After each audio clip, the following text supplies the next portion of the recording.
mbrojtës të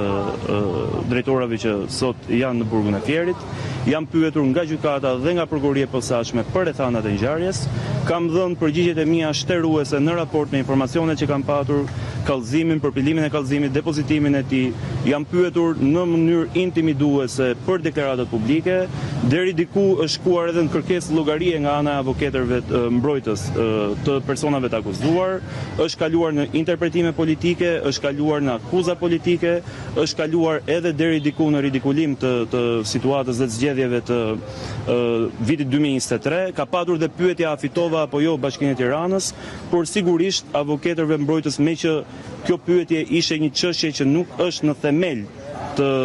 diskutimit brenda sallës gjyqit, po ja jap përgjigjen këtu, më mirë këtu ku jam unë sot, se sa si fituesi i zgjedhjeve të 14 majit vitit 2023 dhe shtabi i elektoral 5D, me që kishin hallin e rezultatit të 14 majit vitit 2023.